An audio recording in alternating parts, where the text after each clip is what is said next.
I never thought I'd be the kind of guy to spy on his wife. 7 years of marriage. 7 years of laughter, shared dreams, and believing we were a team.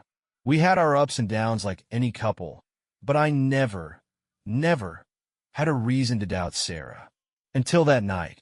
It was a regular Thursday evening.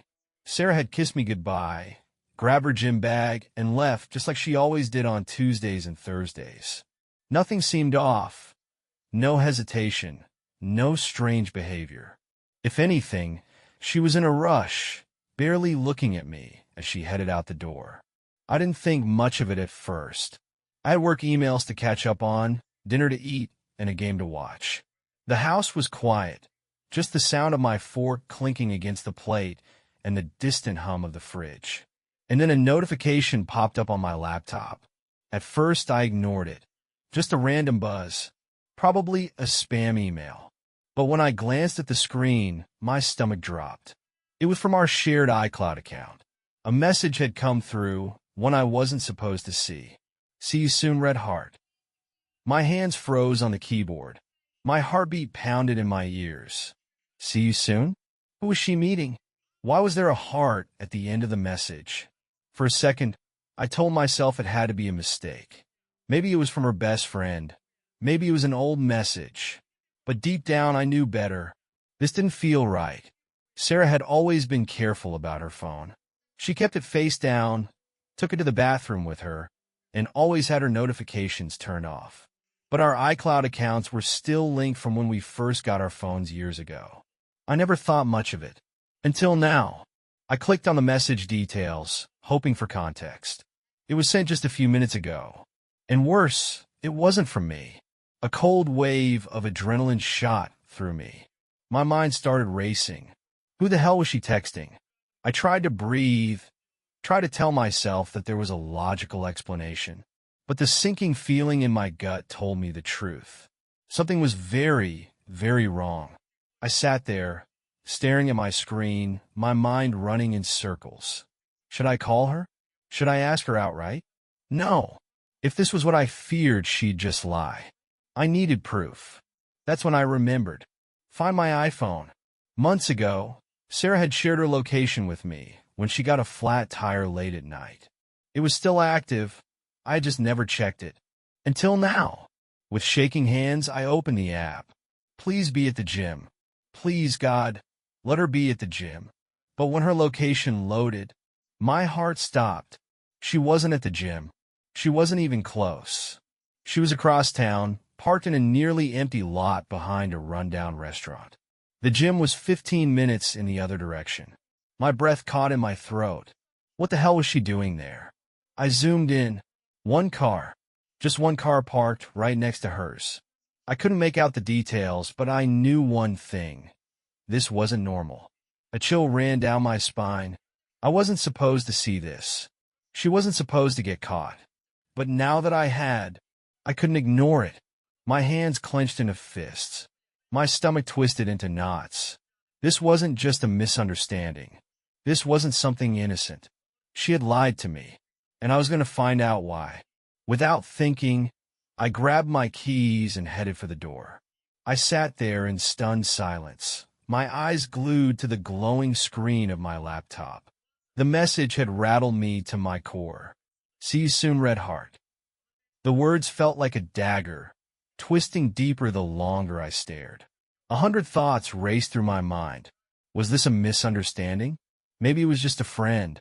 Maybe God, maybe this was nothing. But deep down I felt it, that sinking, gnawing feeling in my gut.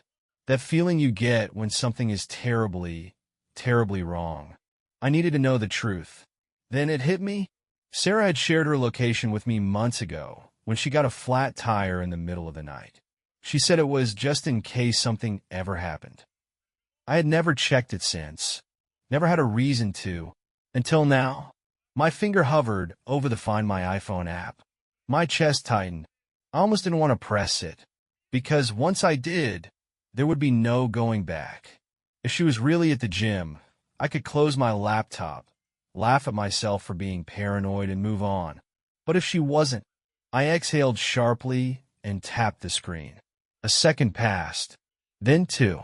The location pin loaded. My breath caught in my throat. She wasn't at the gym. My body stiffened as I zoomed in. She was across town, nowhere near the gym. Her pin was parked in a dimly lit area, a nearly abandoned parking lot next to a closed-down restaurant. The gym was 15 minutes in the other direction. A strange numbness crept through me, followed by a rush of cold adrenaline. This didn't make sense. I blinked, hoping I was seeing it wrong, that maybe the app had glitched. Maybe she had stopped there for a second. But no, the pin had been static for nearly 30 minutes. My mind raced. Why would she be there? What possible reason could she have to lie about the gym and instead be parked in the middle of nowhere at night? My pulse thumped against my temples. The worst scenarios flooded my thoughts. Was she okay? Maybe her car broke down. Maybe she was in trouble. Or was she with someone else? That single thought sent a shockwave through me. I zoomed in again, trying to make sense of it, and that's when I saw it. Another car, parked right beside hers. It was impossible to make out the make or model from the blurry satellite image, but I knew what I was looking at. Two cars, side by side, hidden in an empty lot. The hairs on the back of my neck stood up. This wasn't some mistake. This wasn't a random detour. She was meeting someone, and she didn't want me to know. My throat felt dry. My heart pounded so loudly, I swore I could hear it echo through the quiet room. I clenched my jaw and swallowed hard. I could call her right now, demand to know where she was. But I knew what would happen. She'd lie. She'd make up an excuse. She'd find a way to twist this into my fault. Make me feel guilty for even checking. No, I wasn't going to give her a chance to cover this up. I needed proof. I needed to see it with my own eyes. Without thinking, I grabbed my keys and stormed toward the door. My fingers tightened around my car keys, my grip so firm that my knuckles turned white. My heart was hammering in my chest, a chaotic rhythm of anger, fear, and disbelief. I stood frozen for a moment, staring at the glowing pin on my phone screen. The reality of the situation was setting in, and I hated it. Sarah had lied. She wasn't at the gym. She wasn't even close. She was here, in a dark, isolated parking lot, with someone else. I forced a slow breath through my nose, trying to control the surge of adrenaline coursing through my veins. I felt like I was standing on the edge of a cliff, about to plunge into something I couldn't take back. But I had no choice. I needed to see it with my own eyes. I needed the truth. Without another thought, I turned, yanked open the driver's side door, and slid into my car. My hands trembled as I jammed the key into the ignition. The engine roared to life, and for a moment, I just sat there, gripping the steering wheel, my mind racing. Did I really want to do this? Yes, because if I didn't, I'd never be able to live with myself. I pulled out of my driveway, my pulse thudding in my ears. The streets were mostly empty, the occasional pair of headlights passing by in the opposite lane. The drive wasn't long, 10 minutes, maybe less, but it felt like an eternity. My thoughts spiraled in a million directions. What if she was in trouble? What if she was crying in that parking lot, needing my help? No, I couldn't let myself believe that. If she were in trouble, she would have called me. She wouldn't have sent some secretive text. She wouldn't be hiding. The reality was much worse. Sarah had made a choice. She had chosen to lie to me. I gritted my teeth as I turned onto the final road, my headlights illuminating the cracked pavement. The lot was up ahead, barely visible in the dim glow of a flickering streetlight. My stomach twisted into knots. I slowed my car and pulled off the road before I got too close, cutting the headlights. I didn't want to be seen. I didn't know what I'd find, but I had a feeling that whatever it was, I wouldn't like it. I killed the engine and sat in the darkness, my breath coming in shallow bursts. My fingers fumbled for my phone, and I glanced at Sarah's location again. Still here. I swallowed hard, my throat dry as sandpaper. Then I saw it. A single car, parked near the edge of the lot, tucked into the shadows. And it wasn't hers. A sharp chill shot down my spine. Even from this distance, I recognized it immediately. Mark, her so-called gym buddy. The guy she had insisted was just a friend. The guy she had casually mentioned in passing, laughing off any suspicion. Oh, Mark? He's harmless. He just helps me with my workouts. Bullshit. I clenched my fists, my nails digging into my palms. My whole body tensed as I stared at his car, motionless in the dark. My mind screamed at me to stay rational, to not jump to conclusions. But what other explanation was there? Sarah was here. Mark was here. And they were alone. A slow, burning rage built inside me. I forced myself to take a breath, but it did little to calm me. Every fiber of my being was telling me to get out of the car, march over there, and demand answers. But I knew better. If I confronted her now, she'd lie. She'd deny everything, make excuses, twist the story. No, I wasn't going to play that game. I was going to wait. I was going to watch. And I was going to catch her in the act. I sat in my car, gripping the steering wheel so hard my fingers ached. My breathing was slow, controlled, but my chest felt like it was on fire.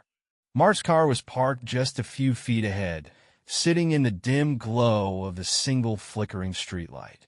The rest of the parking lot was nearly pitch black, silent except for the occasional hum of a passing car in the distance.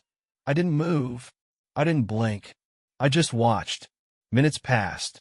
Each one felt like an eternity. And then, the door of Mark's car opened.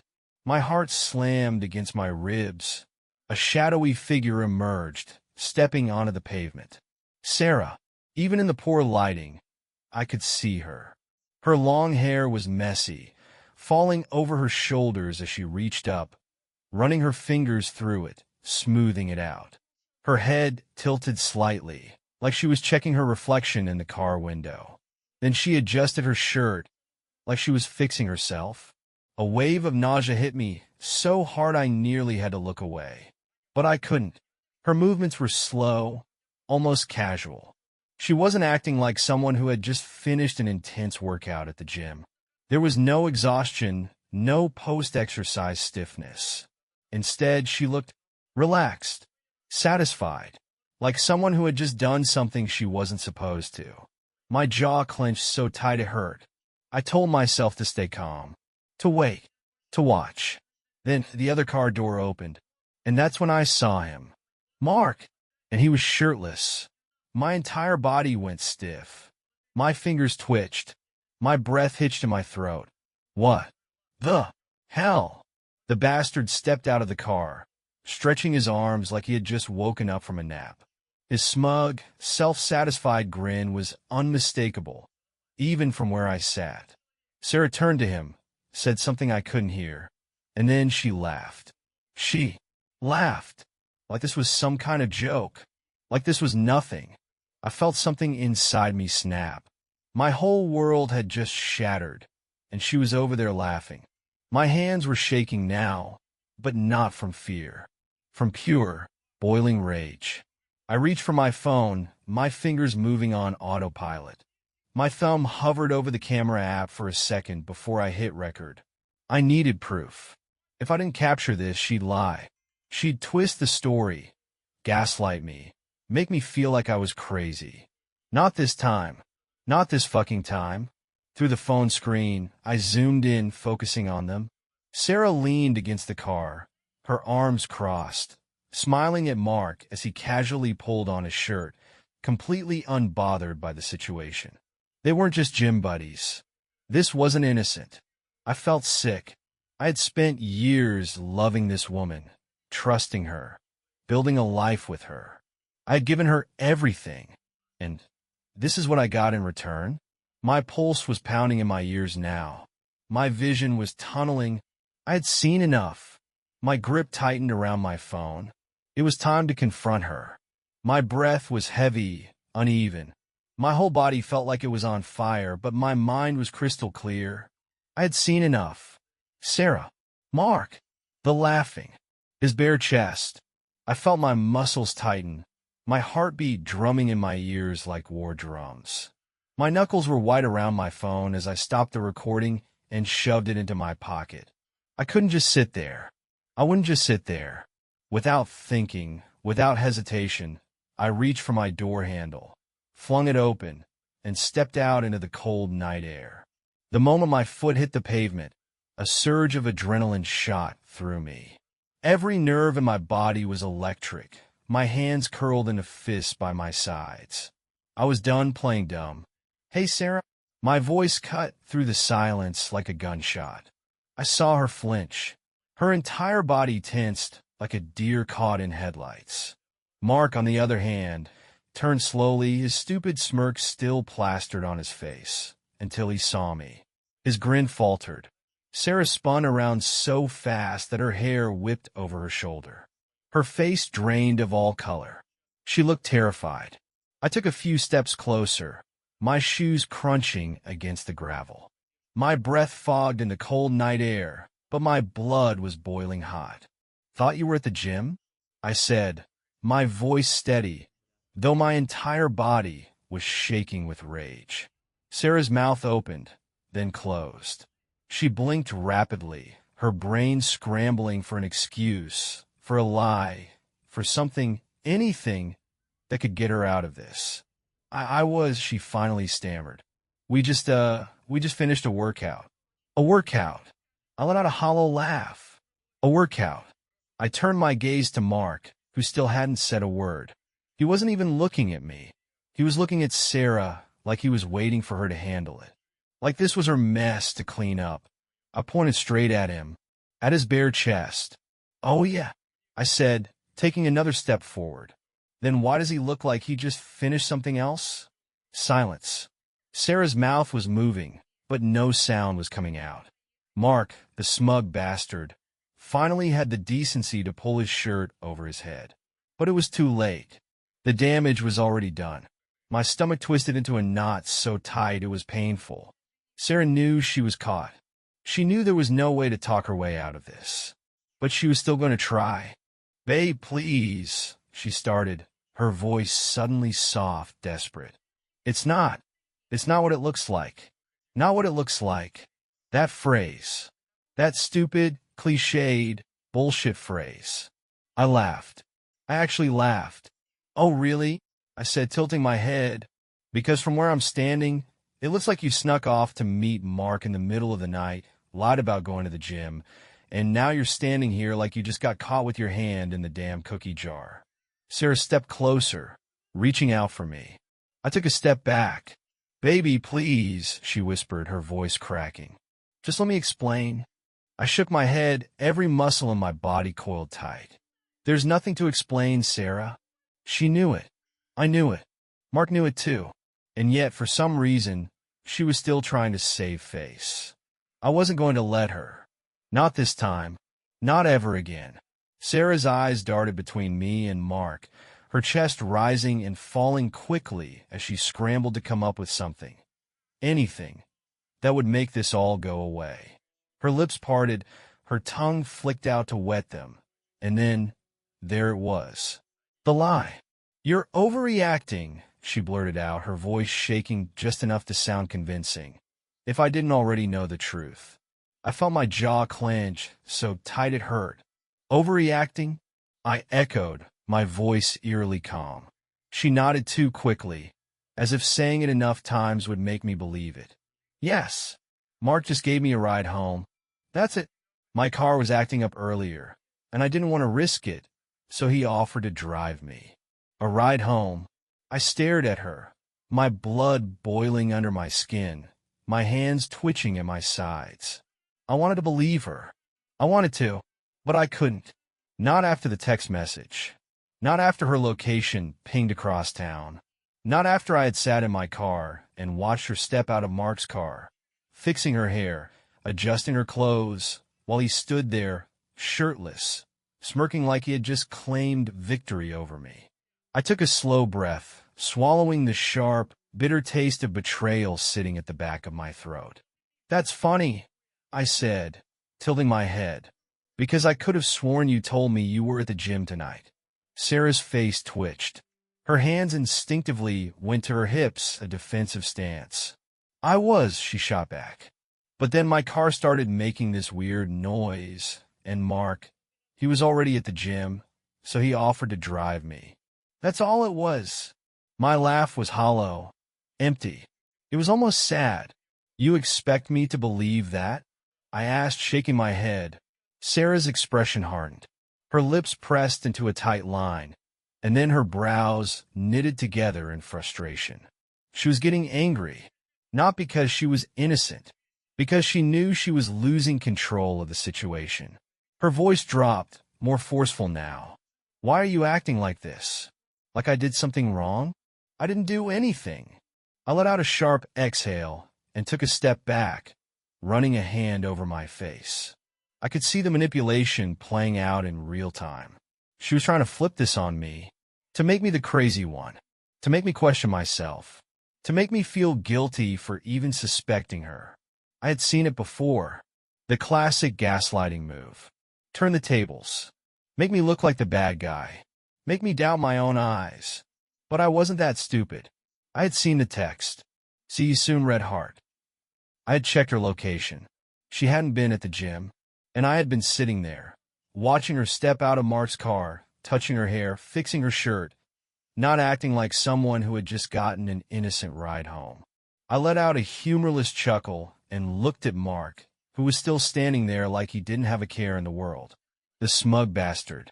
The way he stood there, arms crossed, watching me, not saying a word, not denying anything, made my stomach churn. He wasn't worried. He wasn't nervous, because he thought he had already won. And that's when it hit me. Mark wasn't just some side character in this nightmare. He had been waiting for this moment, for me to find out, for Sarah to be caught, for me to be humiliated. And she knew it too. I could see it in the way she glanced at him out of the corner of her eye, like she was silently pleading with him to back her up, to throw me off the trail. But he didn't, because he didn't need to. The damage was already done. I took another step back, my hands curling into fists. This wasn't just a misunderstanding. This wasn't just a lie. This was betrayal. And for the first time in our entire relationship, I knew that I would never look at Sarah the same way again. I could feel the tension thick in the air, pressing down on us like a suffocating weight.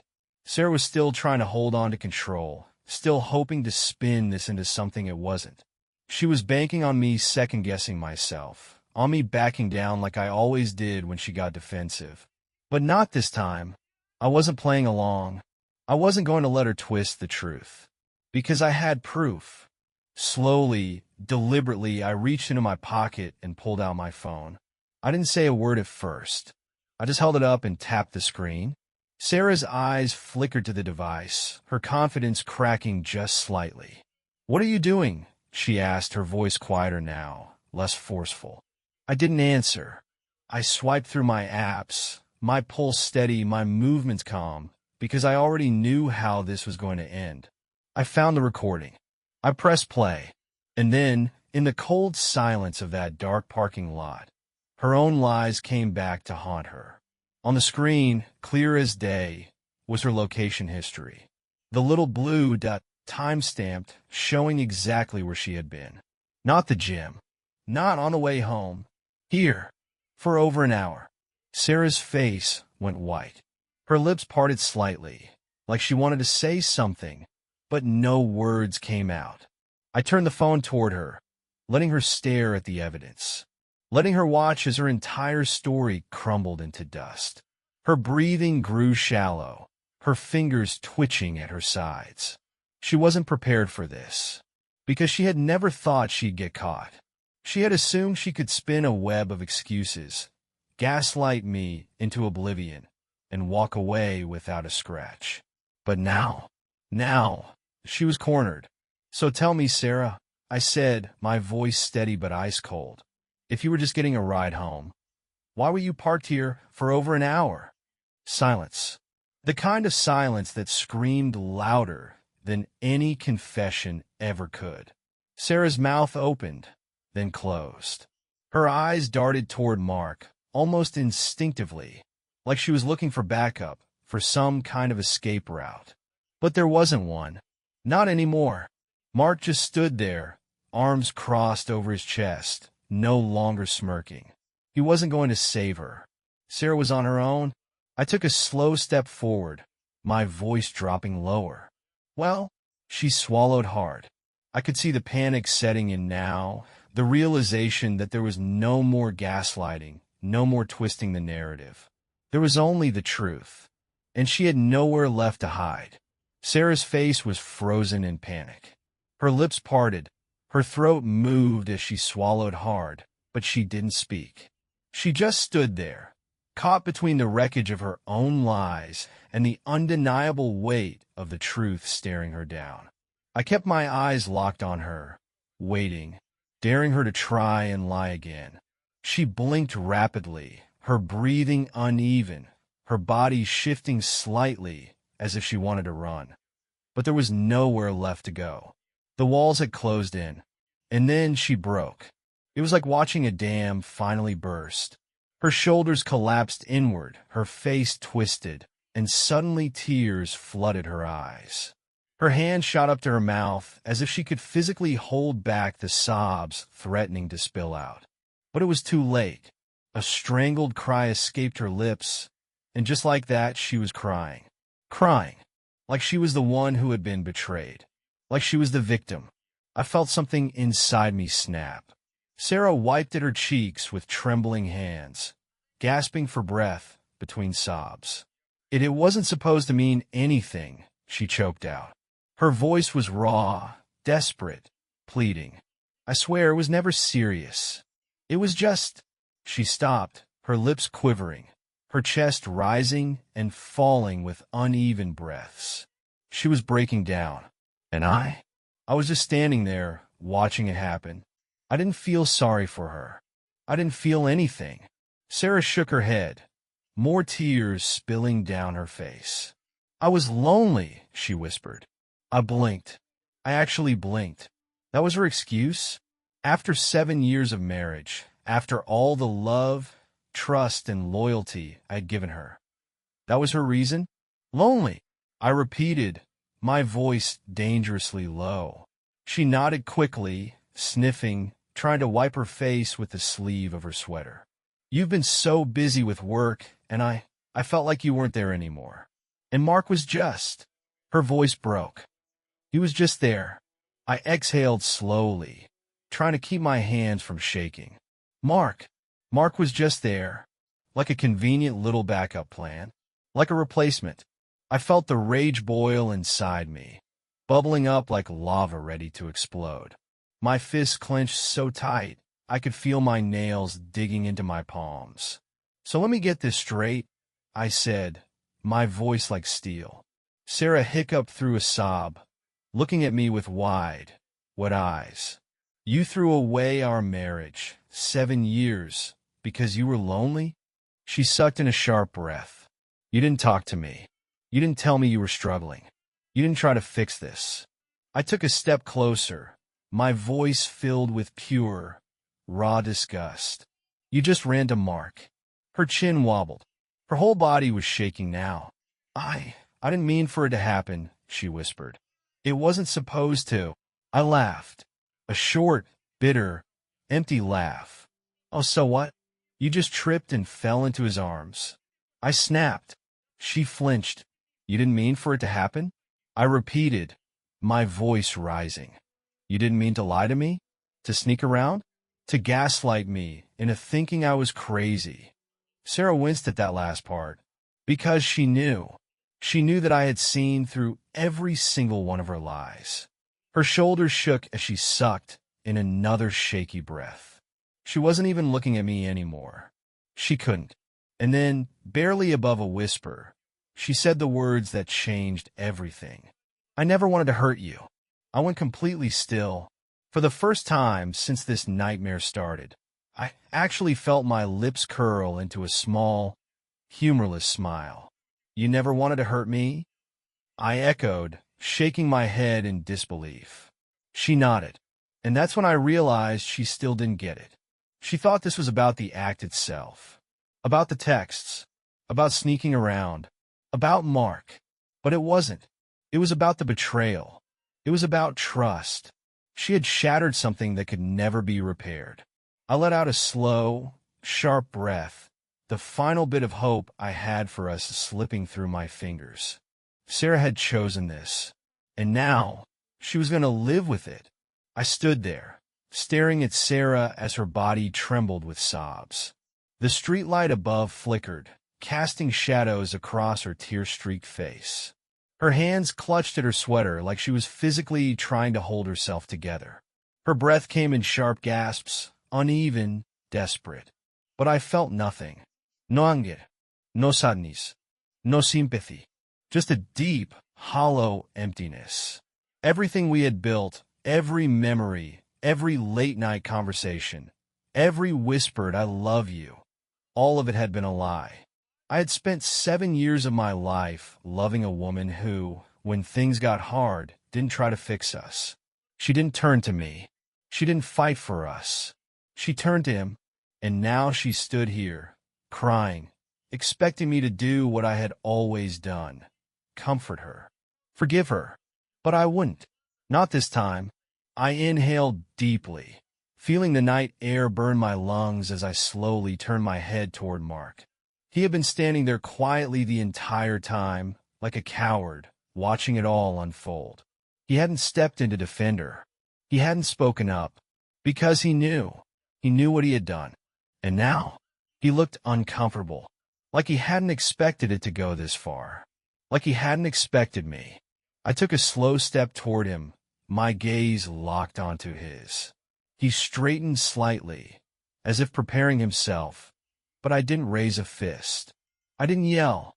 Instead, I let out a cold, quiet breath and said the words that sealed everything. "You can have her." The flicker of panic in his eyes was almost satisfying. Sarah's breath hitched behind me. "W what?" she gasped. I didn't turn to look at her. I didn't acknowledge the heartbreak in her voice, because she had made her choice. And now so had I. "You heard me," I said, my voice steady calm. "She's yours now." Mark opened his mouth like he wanted to say something, but nothing came out.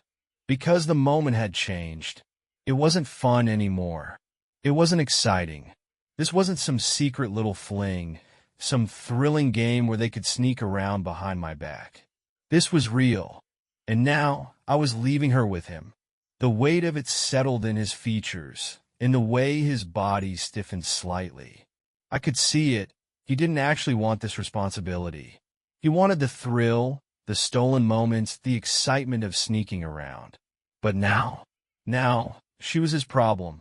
I turned away before Sarah could say anything, before she could beg or plead or try to pull me back in with more meaningless words.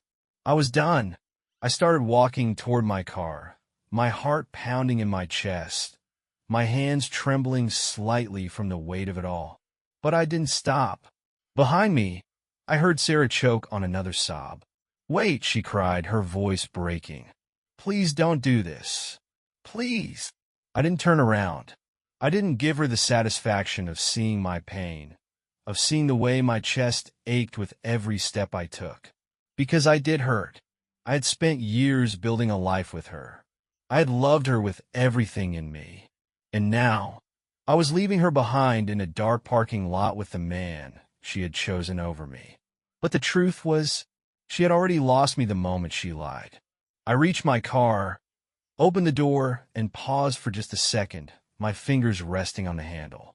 Then, without a single glance back, I slid inside and drove away, leaving Sarah behind in my rearview mirror, leaving our life behind. And as I turned onto the main road, one final thought settled deep into my chest. I deserved better. The first few days after I walked away were a blur. I didn't sleep much. I didn't eat much either. My body was running on pure adrenaline and exhaustion, a tangled mess of emotions I didn't know how to process. One moment I felt nothing, completely numb, like I had shut off some part of myself to survive it. The next, I was boiling with rage, fists clenched, heart racing as I replayed the moment over and over in my head. Sarah standing in that parking lot. Sarah crying. Sarah begging. And Mark standing there in silence, watching it all unfold like it was just another day. I thought about the texts. See you soon, Red Heart. I thought about the lies she told so effortlessly. You're overreacting. Mark just gave me a ride home. It wasn't supposed to mean anything. Bullshit. Every time my phone buzzed, my stomach twisted. Part of me wanted it to be her, calling, texting, desperate to explain herself, desperate to undo what she had done. And part of me hoped she never reached out again. But on the seventh day, she did. Her name flashed across my screen, and for the first time in days, I actually smiled. Of course she called, because that's what people like Sarah do. She had spent a whole week sitting in the wreckage of what she had done, trying to spin it in her head, trying to find a way to make herself the victim. She probably told herself that I had misunderstood, that I had overreacted, that I was being too harsh. And now she wanted to talk. I didn't pick up. I watched the call ring out, my phone vibrating in my hand. A few minutes later, a text popped up. Please just talk to me. I need to explain. I need to see you. I exhaled slowly, rolling my shoulders back. There was a time when I would have responded immediately, a time when I would have let her in, let her control the narrative. Not anymore. I let her sit with the silence. And then, after a long pause, I typed out one final message. Hope the gym was worth it. I hit send. Then, before she could reply, before she could sink her claws back into my life, I blocked her. And just like that, she was gone. I should have felt empty. I should have felt lost. But instead, I felt free. The weight was gone. The endless questioning, the doubt, the pain, all of it. I was done. Or at least, I thought I was. Because just when I was ready to close this chapter for good, something happened that made me laugh out loud. Mark. Fucking Mark. A buddy of mine, someone who worked in the same office as Mark, sent me a text late one night. Dude, you're not going to believe this. I frowned, sitting up in bed. What? A few seconds passed. Then another text came through. Mark's married. I froze. My blood ran cold. What? Yeah. Full on, wedding ring, white picket fence married. And guess who just found out? I barely had time to process it before my friend sent me a screenshot. A Facebook post from Mark's wife. She had blasted everything. A long, furious paragraph about how she had just found out that her husband, her loving, devoted husband, had been sneaking around with another woman. Sarah. And she named her. She tagged her in the post. She tagged me.